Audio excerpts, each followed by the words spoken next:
Y les invito a que busquen la tercera carta de Juan, ¿verdad? Tercera carta de Juan, por mientras. Y también al mismo tiempo me gustaría dar la bienvenida a Mayra Rodas y Catherine Rodas, ¿verdad? Que nos visitan, ¿verdad? Allá atrás. Bienvenidas, iglesias, ¿verdad? Y también a familiares de nuestra hermana Nicole, ¿verdad? Que nos han visitado. Gracias por estar aquí en este lugar. Dios les bendiga a cada uno de ustedes. Tercera carta de Juan, hermanos. Tercera carta de Juan. Vamos a estar por varias semanas, quizás unas 6 semanas, estudiando la tercera carta de Juan, hermanos. Y básicamente la semana pasada estuvimos observando los dones espirituales en primera carta de Pedro, capítulo 4, versículo 10 y 11. Y la importancia de la enseñanza basada en Pedro es que cada uno de nosotros tiene un don. Cada uno. Por lo tanto, cada uno de nosotros tiene la responsabilidad de servir. Cada uno de nosotros tiene un don. El don que tenemos cada uno de nosotros es diferente en diferentes maneras en cómo Dios ha dotado a la iglesia para la edificación mutua, y Dios suple a través de cada uno de nosotros las necesidades de la iglesia por medio de estos dones en los cuales tenemos que estar sirviendo. 2 razones por las cuales tenemos que estar sirviendo a través de los dones. Número 1, para la edificación de la iglesia. Dios edifica su iglesia a través de los dones que ha dado a ustedes. Y número 2, cuando edificamos a la iglesia a través de los dones que Dios nos ha dado, Dios es glorificado, Dios es exaltado. Amén. Entonces, es una tremenda responsabilidad que tenemos nosotros como hijos de Dios de servir en el cuerpo de Cristo.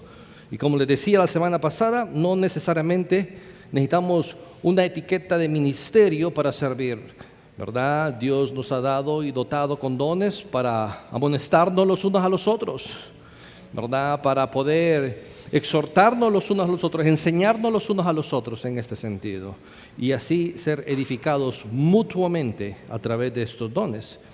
Y de manera tal, hermanos, que el servir y poner en ejercicio los dones que Dios nos ha dado, esa es una muestra de vivir en el Evangelio. El Evangelio no solamente es una declaración de anuncio maravilloso y precioso, el Evangelio es Cristo mismo, ¿ok? Y si estamos en Cristo, estamos posicionados en Cristo, entonces, como estamos posicionados en Cristo, tenemos que mostrar buenas obras, y estas buenas obras obviamente es a través de nuestros dones, de los dones que Dios nos ha dado, porque nosotros, siendo honestos, no hay nada bueno, solo pecado. Pero Cristo en nosotros y los dones con los cuales Dios nos ha dotado, podemos entonces servir, y eso es parte de vivir en el Evangelio. El Evangelio no solo es una declaración que se hace al inicio, sino es un estilo de vida que adquirimos desde el momento que venimos a los pies y reconocemos a Jesús como Señor y Salvador hasta que Él venga, hermanos. Eso es parte del Evangelio. Y entonces, la tercera carta de Juan aborda uno de estos temas del servicio. Aborda uno de los temas del servicio como el núcleo del Evangelio. El Evangelio, entonces, si vivimos en el Evangelio, nos lleva, nos dirige, nos conduce a servir. El Evangelio es la parte fundamental de nuestra vida como hijos de Dios para hacer lo que Dios nos ha mandado hacer. En este sentido, el corazón o el núcleo de la tercera carta de Juan es la verdad. Usted va a encontrar la palabra verdad ahí 6 veces a lo largo de la carta. Si está en tercera carta de Juan y puede ver el versículo 1, ¿qué dice? El anciano Agayo, el amado, a quien amo en la verdad. Observe el versículo 3, dice: pues mucho me regocijé cuando vinieron los hermanos y dieron testimonio de tu verdad. Ok, observe el versículo 4. No tengo yo mayor gozo que este, el oír que mis hijos andan en la verdad. Observe el versículo 8. Nosotros pues debemos acoger a tales personas para que cooperemos con la verdad. Y observe el último versículo 12 y dice: todos dan testimonio de Demetrio, y aún quién, hermano, la verdad misma. Y también nosotros damos testimonio a vosotros, y vosotros sabéis que nuestro testimonio es Hermanos, de manera tal que el núcleo de la carta de Juan, tercera carta de Juan, está viendo con la verdad, y es algo maravilloso, algo increíble, que obviamente la verdad es un concepto muy importante que debemos de entender. La verdad aquí no es un concepto como el que nosotros estamos acostumbrados al momento que escuchamos la palabra verdad. Para muchos de nosotros la verdad es la concordancia que existe entre lo que se dice, piensa y cree con lo real, lo cierto de lo que no se puede dudar. Pero el concepto que el apóstol Juan maneja, especialmente en esta tercera carta de Juan, es otro es otro completamente diferente, ya que para Juan la verdad representa la única y absoluta verdad en el mundo que existe en el mundo. Es decir, todo el consejo de Dios, el Antiguo Testamento, el Nuevo Testamento, como se expresa, como el mismo Juan expresa en el Evangelio de Juan 17:17. Santifícalos en tu verdad, tu palabra es verdad. Palabras de Jesús que el apóstol Juan escribió bajo la inspiración del Espíritu, diciéndole: santifícalos en tu verdad. ¿Cuál es tu verdad? Tu palabra. ¿Y cuál es tu palabra? Todas las Escrituras. Tu palabra es verdad. De manera tal que la verdad representa la sana doctrina, la verdad representa la sabiduría divina que viene del Padre. Como lo afirma Juan, podemos decir en el Evangelio de Juan 8:33, y conoceréis la verdad y la verdad os hará libre. La verdad no es algo que se origina en la tierra, en este mundo, en nuestra atmósfera, en este sistema. La verdad es algo que viene afuera del mundo, hermanos, porque no tiene nada que ver con este concepto que nosotros manejamos en la actualidad. Si no, observe lo que dice el Evangelio de Juan capítulo 1 versículo 17. El Evangelio de Juan 1:17. Pues la ley por medio de Moisés fue dada, pero la gracia y la verdad vinieron por medio de ¿quién? De Jesucristo. De Jesucristo. Por ende, hermanos, la verdad representa el Evangelio, como se afirma en Juan 3:21. Mas el que practica la verdad viene a la luz para que sea manifiesto que sus obras son hechas en Dios. Por lo tanto, la verdad representa a Cristo, quien es el núcleo del Evangelio. El Evangelio no solamente es un concepto, hermanos. El Evangelio es en realidad una persona. El Evangelio en realidad es la persona y la obra de Jesucristo. El Evangelio es como Pablo lo explicó en la primera carta a los Corintios. Es que Jesucristo es Dios, descendió a la tierra, murió por nuestros pecados, fue sepultado y resucitó al tercer día. Ese es el Evangelio. Y a ese Evangelio Juan le llama verdad. Juan mismo dijo que Jesucristo estaba lleno de gracia y verdad. Observe Juan, el Evangelio de Juan 1:14, y dice: aquel verbo fue hecho carne y habitó entre nosotros, y vimos su gloria, gloria como del unigénito del Padre. ¿Lleno de qué, hermanos? De gracia y de verdad. La verdad es Cristo mismo. Él mismo lo afirmó en Juan 4:6. Jesús le dijo: yo soy el camino, la verdad y la vida. Nadie viene al Padre si no es por mí. De manera tal que el concepto que Juan está manejando sobre el término verdad, especialmente en la tercera carta que ya leímos, es un concepto que tiene que ver con el Evangelio, es un concepto que tiene que ver con Cristo.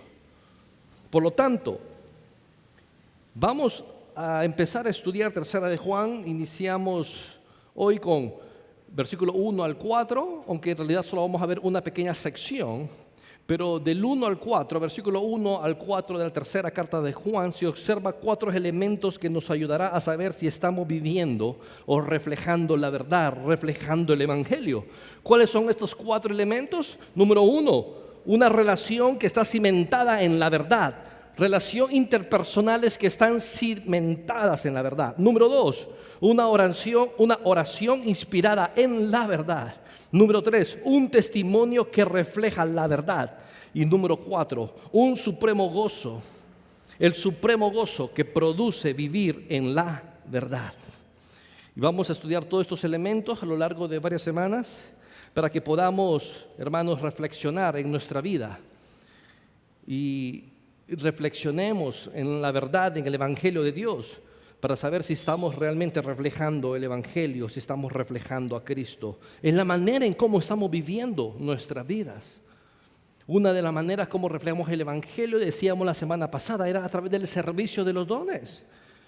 Pero otra manera de cómo se refleja el Evangelio en nuestra vida es si nuestras relaciones interpersonales están cimentadas en la verdad, en el Evangelio. No deberían de estar cimentadas en las emociones o en cualquier otra circunstancia que generalmente lo están.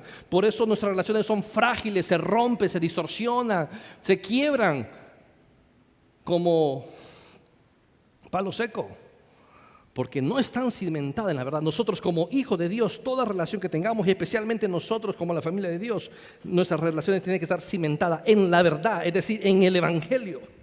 En el Evangelio, hermanos. En el Evangelio. Y observemos en este sentido, entonces, tercera carta de Juan, versículo 1. Si puede leer conmigo, tercera carta de Juan, versículo 1, y dice: el anciano Agayo, el amado, a quien amo en la verdad. Amado, yo deseo que tú seas prosperado en todas las cosas y que tengas salud, así como prospera tu alma. Pues mucho me regocijé cuando vinieron los hermanos y dieron testimonio de tu verdad y cómo andas en la verdad. No tengo yo mayor gozo que este, el oír que mis hijos andan en la verdad. Y vamos a iniciar con nuestro primer punto, elemento que tenemos que observar, y es una relación cimentada en la verdad. Para que observemos, hermanos, si nuestras relaciones interpersonales tienen el fundamento apropiado y correcto, y ese fundamento apropiado y correcto es el Evangelio, en el cual estamos, en el cual vivimos, en el cual debemos de reflejar a través de las relaciones que tenemos los unos con los otros. Y observe ahí, primera carta de Juan, versículo 1, y dice: el anciano, el anciano. El apóstol Juan se identifica como el anciano. Esta palabra, hermanos, de anciano tiene tres significados. En primer lugar, describe a una persona de edad avanzada. En segundo lugar, la palabra anciano describe a una persona madura. Una persona ecuánime, una persona prudente, llena de madurez. En tercer lugar, describe a un líder espiritual con autoridad sobre la iglesia. ¿Cuál de estos tres significados es apropiado para Juan aquí, conforme a la palabra que le está usando? Y yo creo que los tres significados describen de manera perfecta al apóstol Juan, ya que cuando él escribió esta carta tenía entre 80 y 90 años de edad. 80 a 90 años de edad, hermanos. Era una edad muy avanzada, aún para nuestros días. No digamos cuánto más en el primer siglo. Es una edad avanzada considerando la esperanza de vida del primer siglo, que era entre los 30 y 50 años de edad, por diferentes factores de enfermedades. Aún en nuestro día, llegar a los 80, 90 años de edad es complejo por la esperanza de vida en nuestra nación. Pero Juan tenía esa edad aproximadamente cuando escribió esta carta. Así que describe en cierta manera la edad avanzada del apóstol que tenía en ese momento cuando escribió, que muy probablemente era el último apóstol vivo en ese momento de la historia de la iglesia. Pero no solamente describe la edad avanzada del apóstol, un hombre de 80 años, 90 aproximadamente, preocupado por la iglesia, sirviendo hasta la muerte al Señor Jesucristo, que en las dificultades en las cuales se encontraba, que tiempo después fue llevado a la isla de Patmos. Y en ese lugar, sirviendo al Señor, escribiendo la revelación de nuestro Señor Jesucristo del libro de Apocalipsis. Y vemos este elemento que no importa la edad que tenía el apóstol, él servía. ¿Cuántos años tiene usted, hermanos? ¿Tiene 80 años? ¿Tiene 90 años? No. ¿Estamos sirviendo al Señor de esta manera? Hermano, el centro de nuestra vida es Dios. Y la edad no es una limitación para servirle a Él. Mientras tengamos vida, mientras tengamos aliento, el Evangelio debe de impulsarnos a servir a nuestro Señor Jesucristo, como lo vemos en la vida del apóstol Juan. Un hombre de 80, 90 años preocupado por lo que estaba pasando en la iglesia. Y por eso él escribe la carta tercera de Juan, en que la iglesia estaba en tremendas dificultades y él escribe para resolver esas dificultades. Y vemos que la edad para él no era un impedimento para servir al Señor. Pero no solamente describe su edad, al mismo tiempo describe la madurez espiritual del apóstol Juan, cuya madurez había cambiado mucho desde el tiempo que fue discípulo de Cristo. En su juventud, Juan fue muy inmaduro, con un carácter carnal. Recordemos el carácter del apóstol Juan, hermanos, a través de los siguientes textos. Por ejemplo, Marcos 3:17.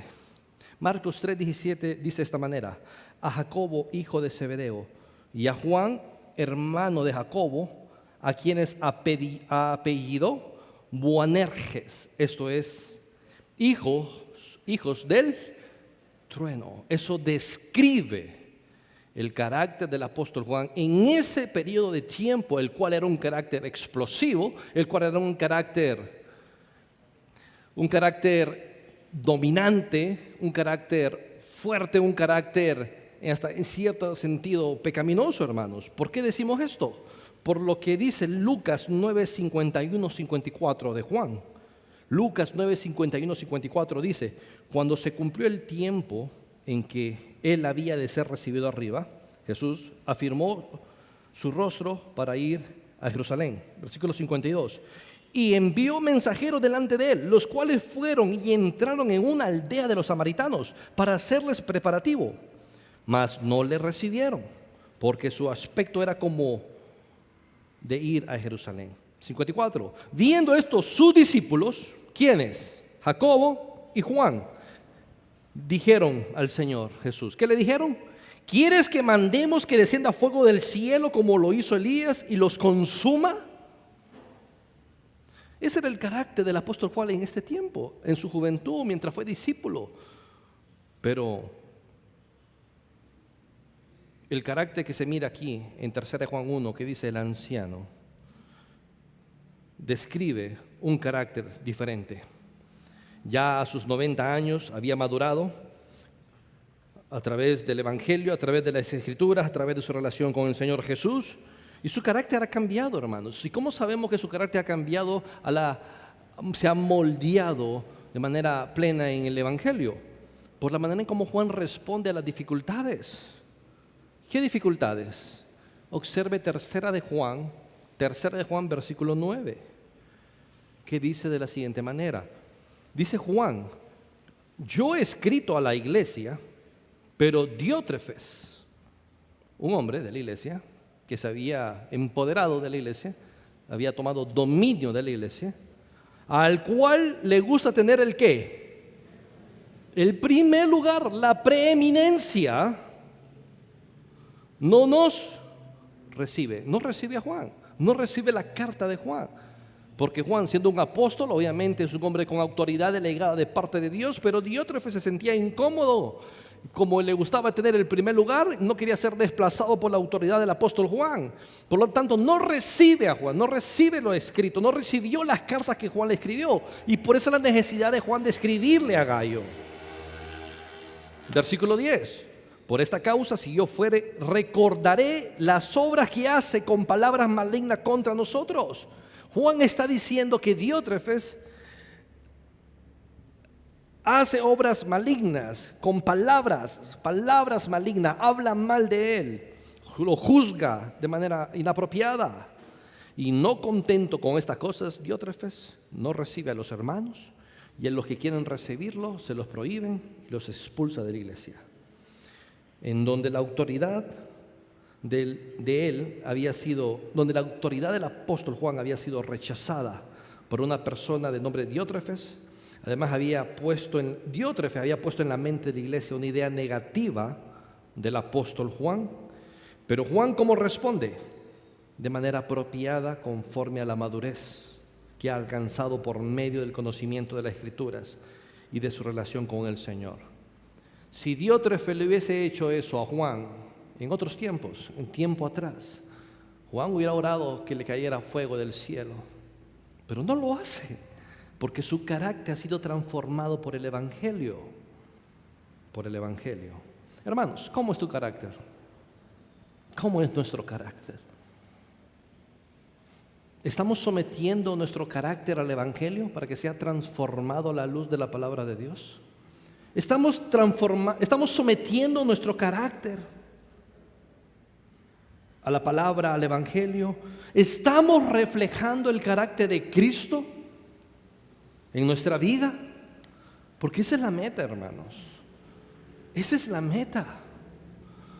Vemos el ejemplo de Juan, de cómo era su carácter y cómo el Evangelio lo transformó. ¿Hace cuánto que usted está en Cristo, hermano? ¿Y su carácter ha cambiado o sigue intacto? Es algo que tenemos que reflexionar nosotros en nuestra vida. Si usted tiene, con un año que tenga en el Evangelio, su carácter tiene que mostrar cambios visibles, hermanos. Cambios visibles. Meditemos en esto.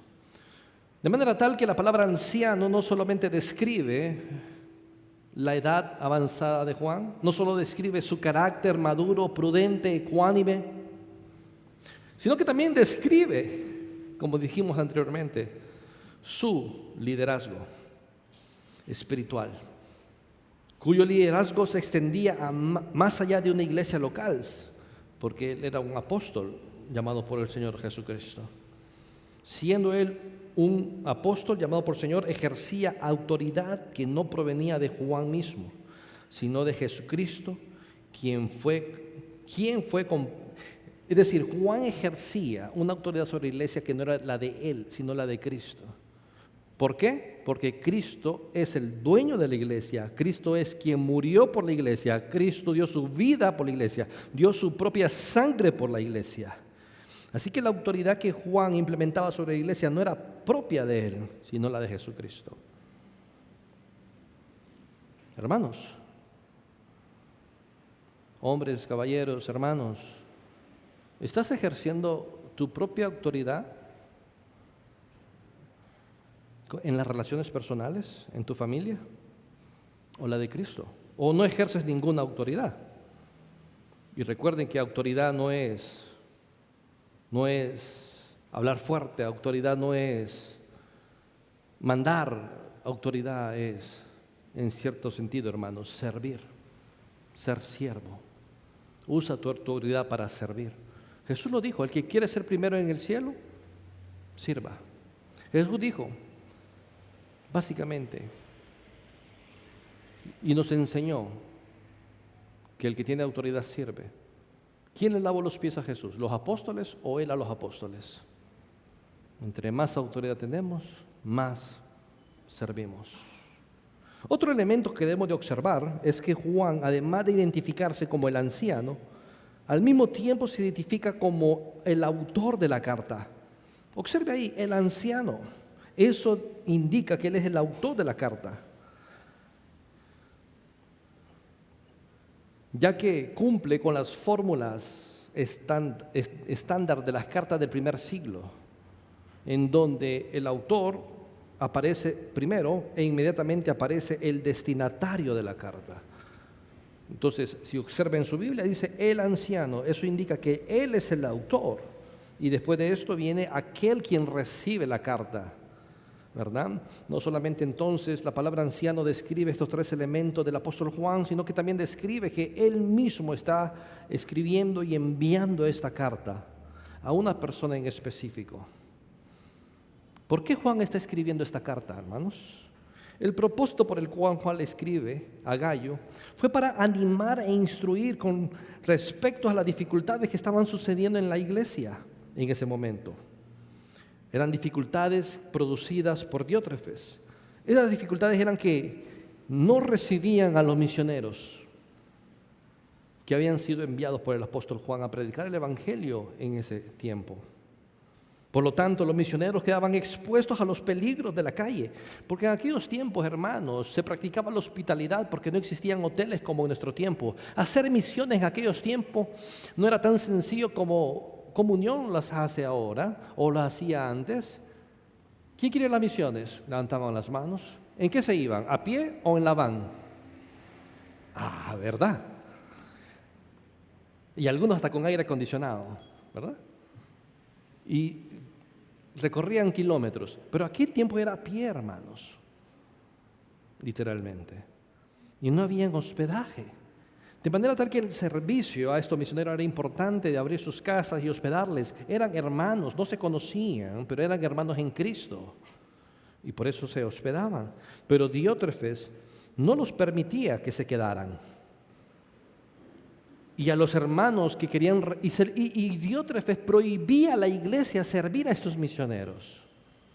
Y aquellos hermanos que habían desafiado la decisión de Diótrefes eran expulsados de la iglesia.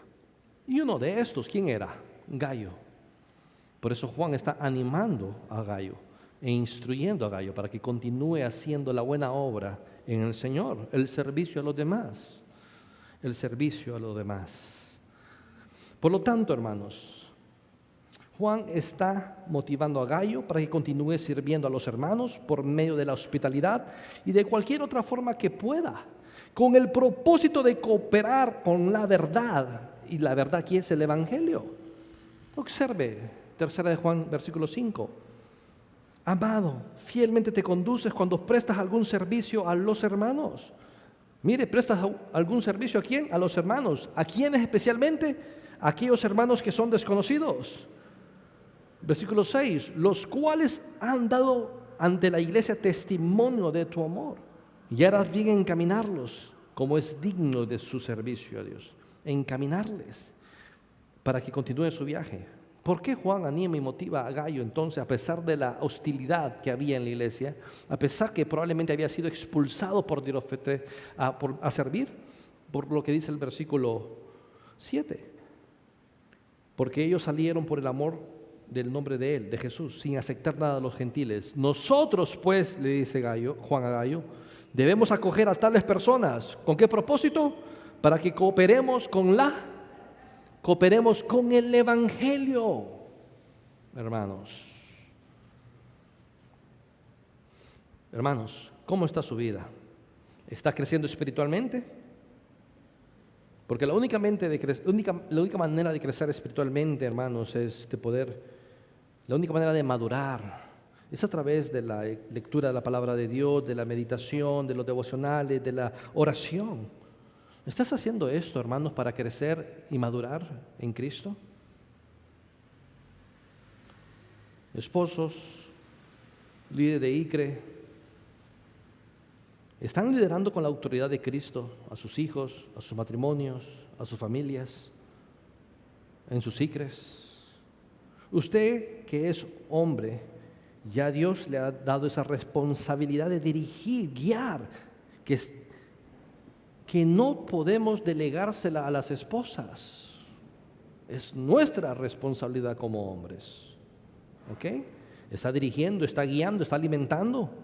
Está poniendo sus dones al servicio de su familia. Está poniendo sus dones al servicio de su esposa, de sus hijos. Está poniendo sus dones al servicio de la obra de Dios a través de los ICRES que tenemos en la iglesia.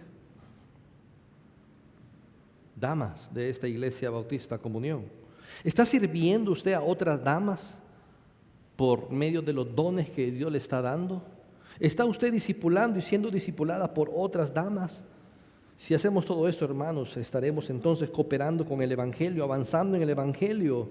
Hermanos, ¿están motivando a servir a otros de la misma manera que el apóstol Juan lo hizo con Gayo?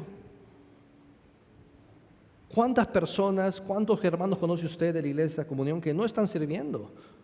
No hay que criticarles, no hay que juzgarles. El que juzga es Dios. Ese es el trabajo de Él, no nuestro.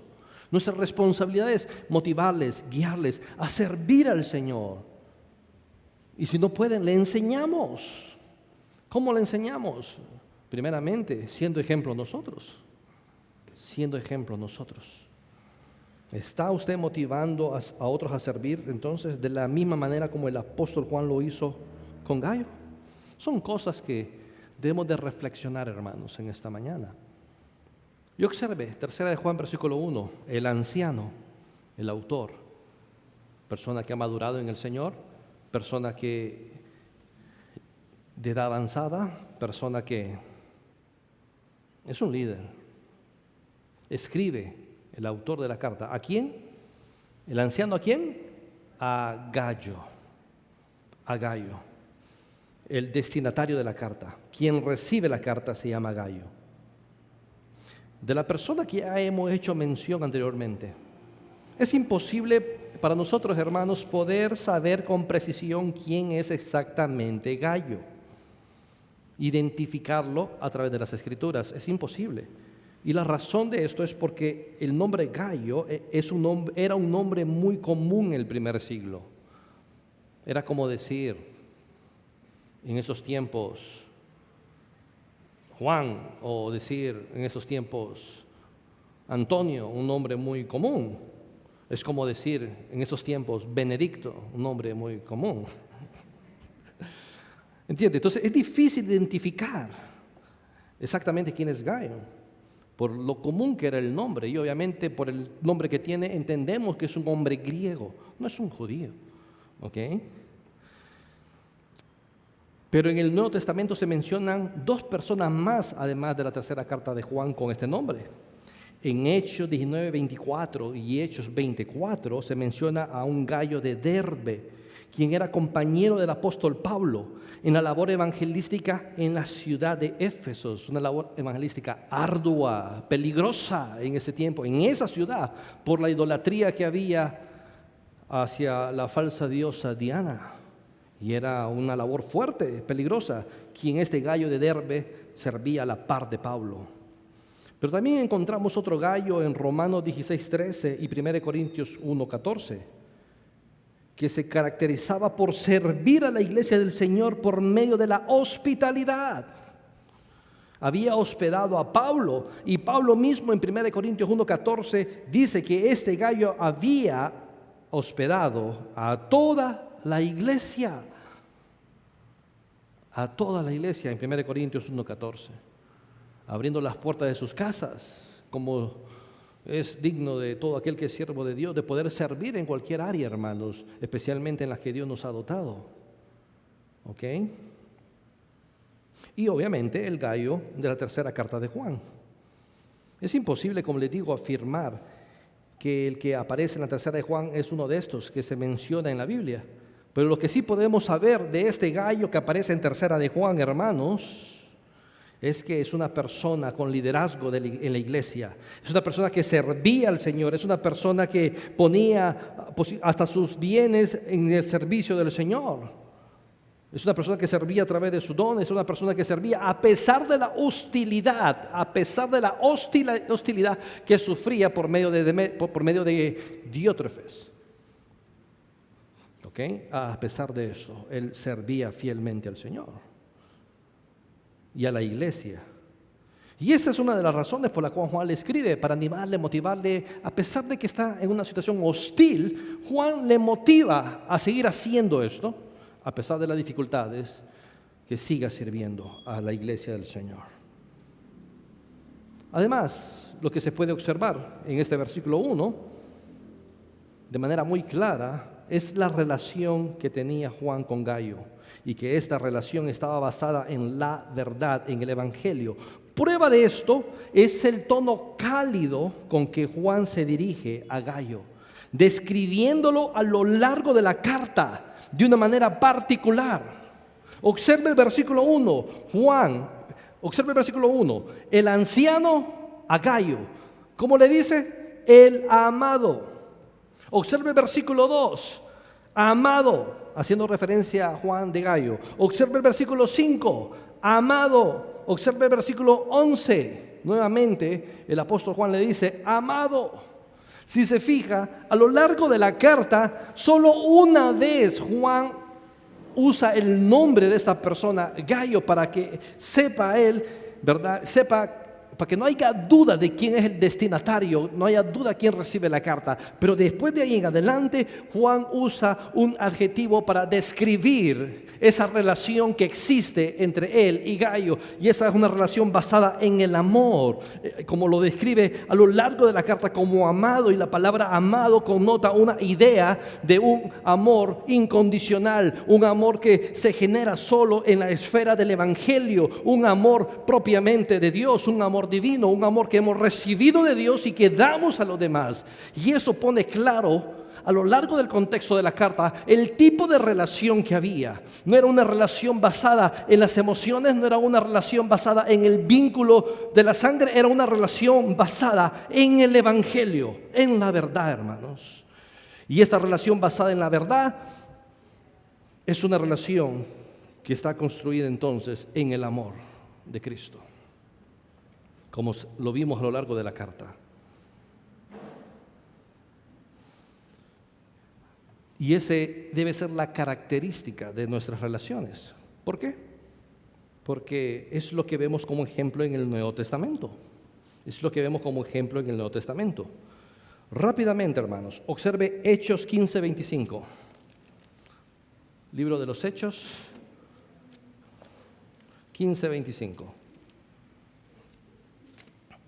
Libro de los Hechos, capítulo 15, versículo 25, dice de la siguiente manera: nos ha parecido bien, habiendo llegado a un acuerdo, elegir varones y enviarlos a vosotros con nuestro amado hermano y Pablo, hombres que han expuesto su vida por el nombre de nuestro Señor Jesucristo, a quienes enviamos a Judas, ¿ok?, y a Silas, los cuales también de palabra os hará saber lo mismo. Observe básicamente lo que dice también Efesios 6:21, carta a los Efesios. Carta a los Efesios, capítulo 6, versículo 21. Y dice: para que también vosotros sepáis mis asuntos, lo que hago, todo lo hará saber ¿quién? Tíquico. ¿Y quién es Tíquico? Hermano amado.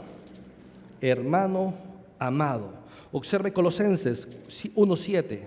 Colosenses 1:7. Dice de la siguiente manera: como lo habéis aprendido de Epafras, nuestro consiervo, ¿qué? Amado.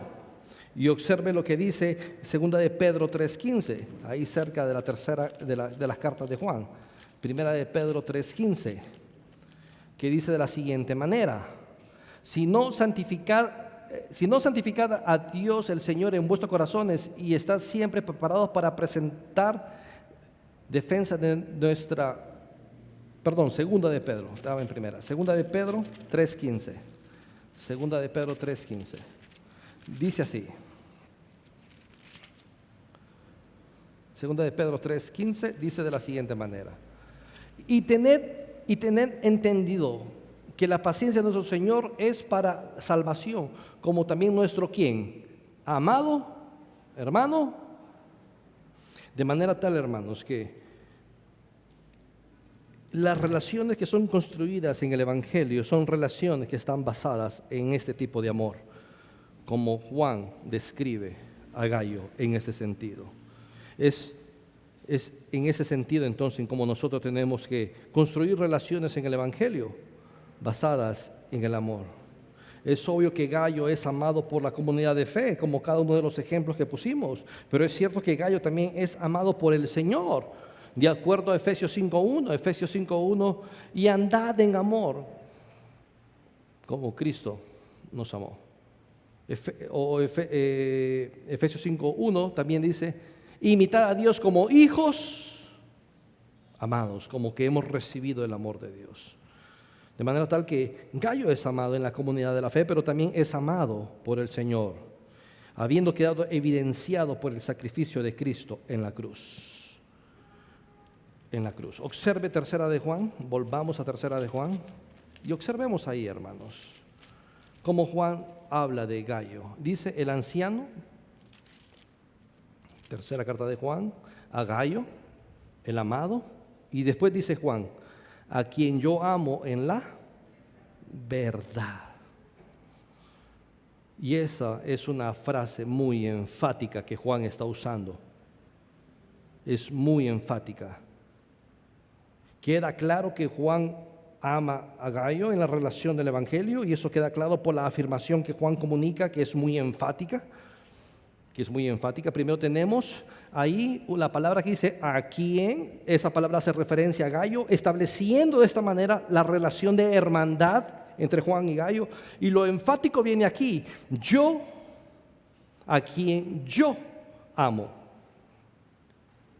Reina Valera simple dice a quien amo, pero la palabra es muy enfática en el texto, y en el texto dice a quien yo amo, y eso es muy enfático porque generalmente en el texto griego del Nuevo Testamento no se usan los pronombres, el yo, tú, él, ella, no se usan para establecer una oración como Juan lo está haciendo aquí. Y la manera que indica que lo está usando es porque quiere dejar de manera clara y precisa y muy enfático en lo que está afirmando en relación con Gayo. De manera tal que Juan diga yo amo, a quien yo amo, es muy enfático, indicando el grado de afecto que Juan tiene para con Gayo. Además de eso, observamos la palabra a quien amo.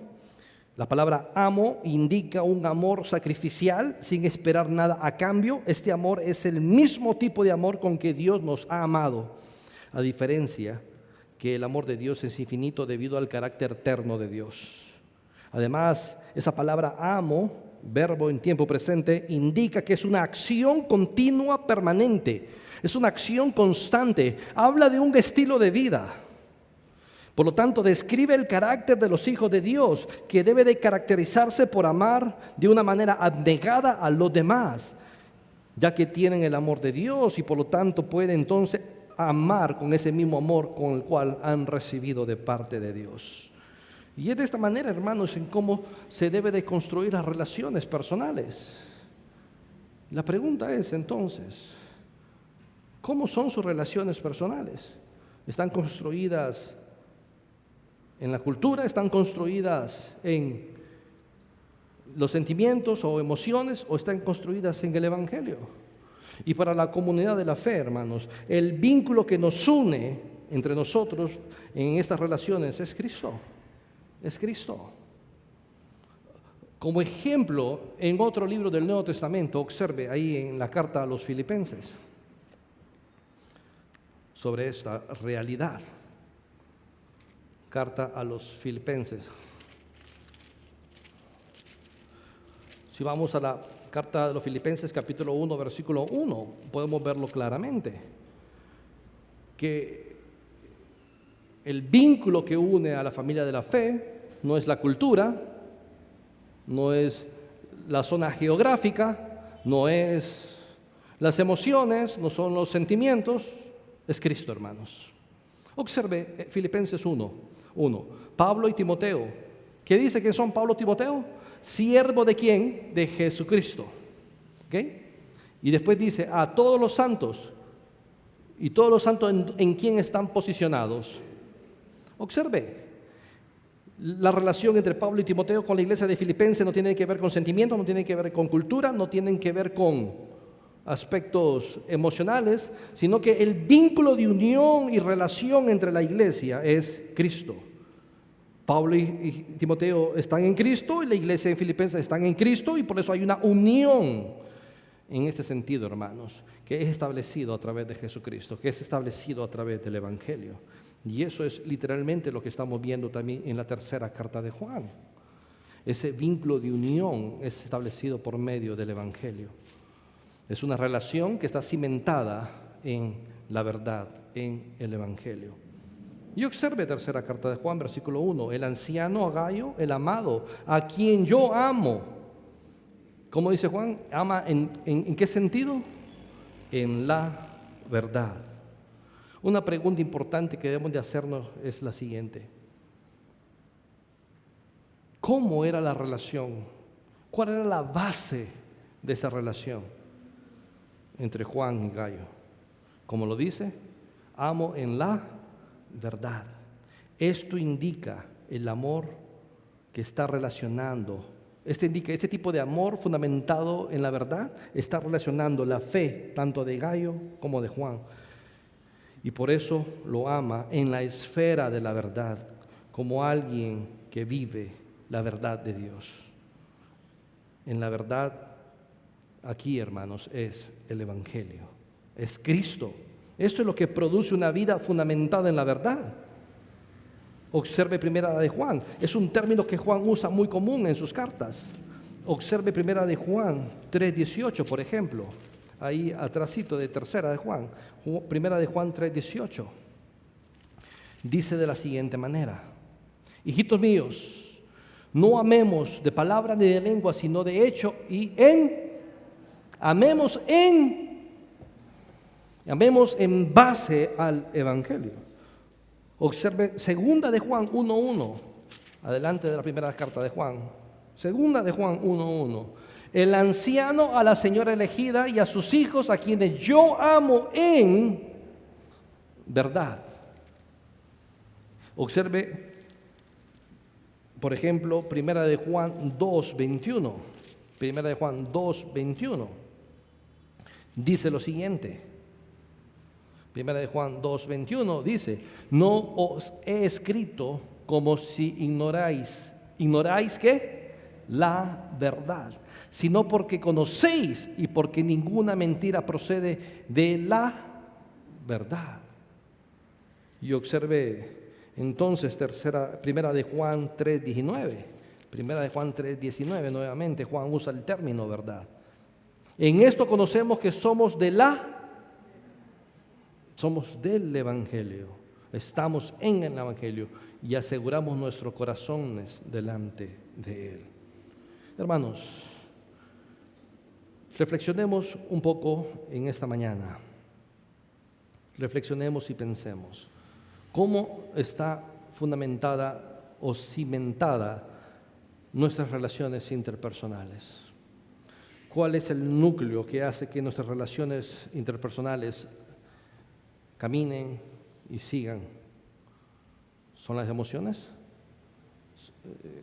Son relaciones, hermanos, entonces que tenemos que pensar muy bien si estamos reflejando el Evangelio, porque todas nuestras relaciones deben estar vinculadas a Cristo, todas nuestras relaciones tienen que estar vinculadas en el Evangelio, y si todas relaciones están vinculadas a la verdad del Evangelio, por lo tanto son relaciones en las cuales deben de fluir y abundar en amor.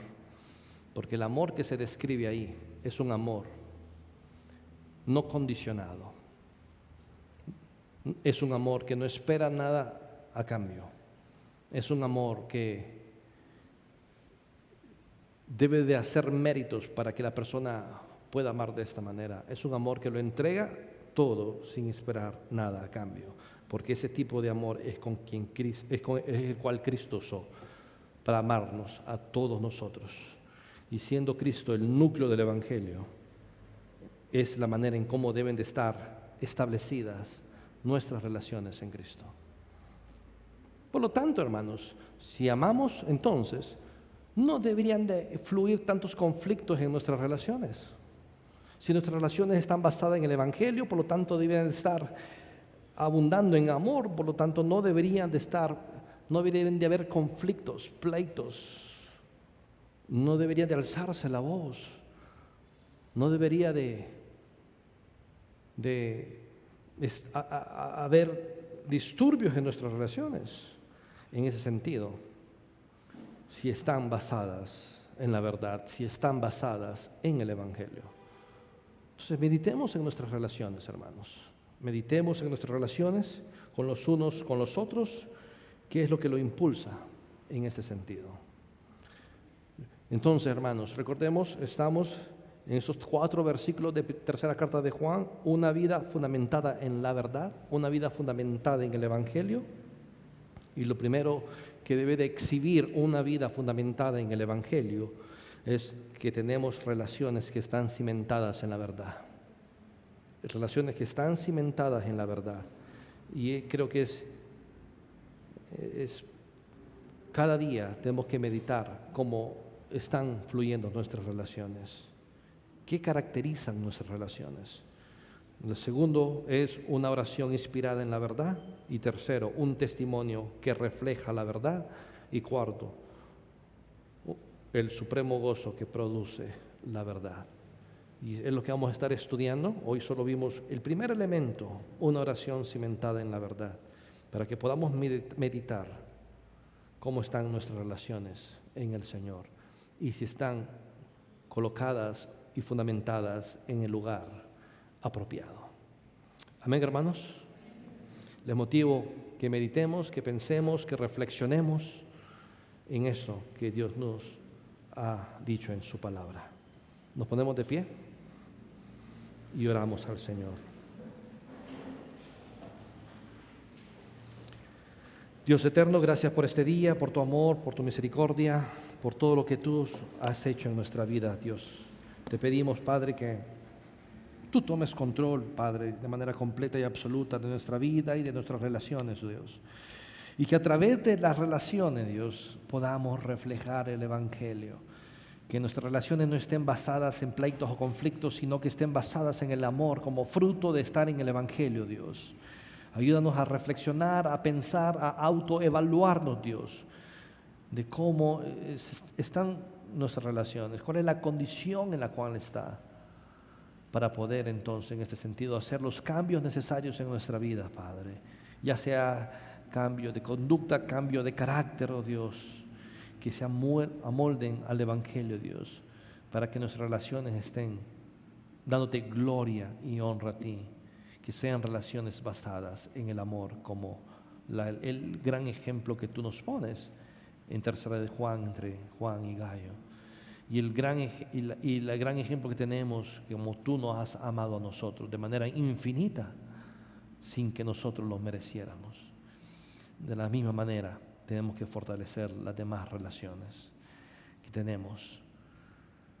Padre, ayúdanos que nuestra relación contigo sea fructífera, para que nuestras relaciones horizontales con nuestros hermanos también sean fructíferas y basadas en el amor.